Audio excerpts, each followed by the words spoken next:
Sudah sering berkali-kali saya sampaikan, dunia sekarang ini berada pada ketidakpastian yang tinggi.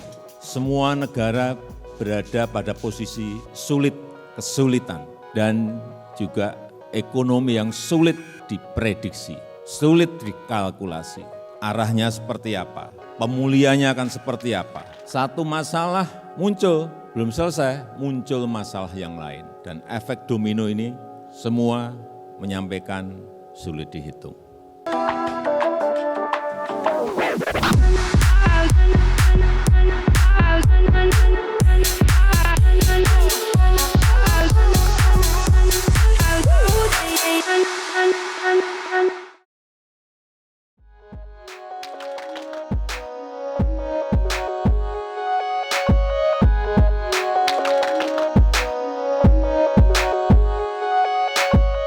Krisis ekonomi yang terus terjadi sejak datangnya pandemi COVID-19 masih terus terjadi sampai saat ini.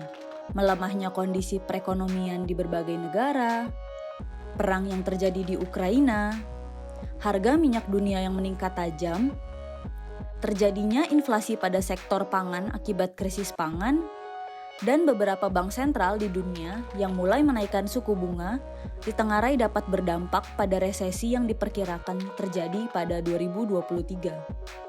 Sebetulnya terdapat beberapa faktor yang dapat memicu terjadinya resesi pada 2023. Apa saja itu?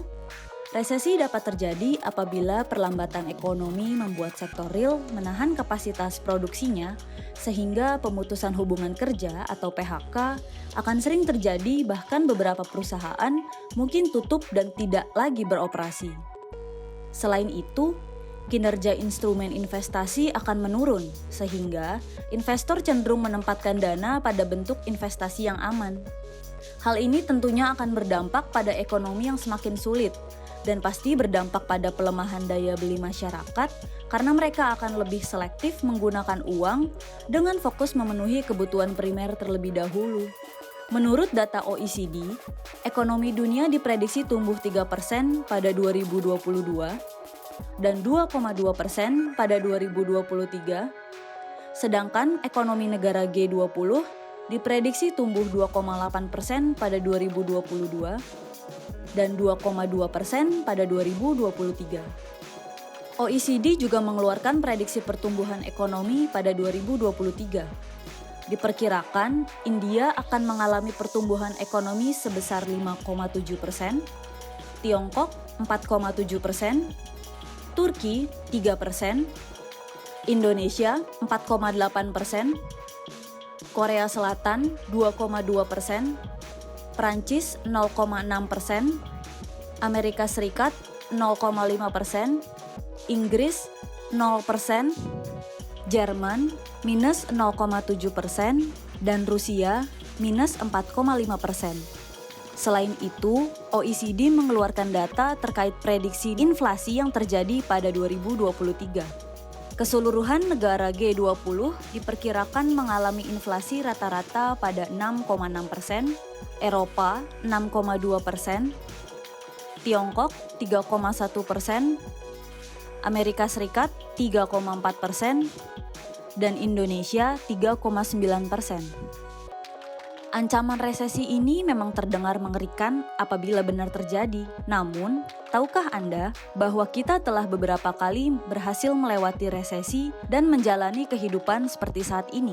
Dunia pernah mengalami resesi ekonomi yang berdampak luar biasa. Hal itu terjadi dalam beberapa periode sepanjang 1973 hingga 2020. Pada 1973 hingga 1975, resesi terjadi akibat embargo minyak yang dilakukan Arab Saudi. Saat itu, pertumbuhan ekonomi dunia menurun dari 6,3% menjadi 0,4%. Pada 1981 hingga 1982, resesi kembali terjadi dan sering dikenal dengan nama The Great Depression. Kemunduran yang terjadi di sektor industri, konstruksi, dan otomotif di Amerika Serikat membuat dunia harus mengalami penurunan pertumbuhan ekonomi sebesar 2,9%. Pada 1990 hingga 1991, resesi terjadi karena Irak menginvasi Kuwait. Hal itu menyebabkan lonjakan harga minyak dunia yang membuat pertumbuhan ekonomi dunia menurun sampai 1,5% dan tingkat pengangguran meningkat 6,8%. Pada 2007 hingga 2009, peningkatan harga rumah yang terjadi di Amerika Serikat membuat masyarakat akhirnya tidak mampu membayar cicilan dan berdampak pada krisis sektor keuangan secara global. Hal ini menyebabkan terjadinya penurunan pertumbuhan ekonomi mencapai 4,3% dan pengangguran meningkat sampai 9,5%. Pandemi COVID-19 yang terjadi pada 2020 juga menyebabkan berbagai negara mengalami resesi dan pertumbuhan ekonomi kembali mengalami perlambatan serta tingkat pengangguran meningkat sehingga memperburuk kondisi perekonomian dunia. Banyaknya resesi yang sudah dilewati dan banyak negara di dunia yang dapat bertahan semestinya dapat menjadi motivasi dan membuat kita dapat berpikir positif tentang kemungkinan terburuk yang akan terjadi di 2023. Namun, perlu diingat kembali bahwa kehati-hatian harus tetap menjadi pedoman yang wajib dilakukan untuk menghadapi tahun mendatang. Terdapat berbagai tips untuk mengatur keuangan dalam menghadapi kondisi ketidakpastian ekonomi yang terjadi saat ini, yaitu dengan cara sebagai berikut. Pastikan 20% dari dana yang digunakan untuk investasi dialokasikan untuk dana darurat pada instrumen yang sangat liquid dan disiplin mempersiapkannya. Mulai mengurangi dan tidak menambah beban-beban pengeluaran seperti utang. Jika kondisi pasar global sudah menurun, segera atur ulang portofolio investasi ke dalam bentuk yang lebih aman, seperti emas. Kurangi pembelian-pembelian sesuatu yang sebetulnya tidak terlalu diperlukan. Gunakan fasilitas asuransi kesehatan jika harus berobat sehingga tidak mengganggu likuiditas keuangan. Cermati perkembangan kondisi ekonomi terbaru. Mulailah memanfaatkan peluang di sekitar yang dapat bernilai ekonomi. Tetap lakukan konsumsi seperti biasa karena ini bisa membantu ekonomi tetap tumbuh. Hal tersebut dapat dipraktikkan untuk membuat kita bertahan dalam menghadapi situasi ketidakpastian ekonomi di masa mendatang.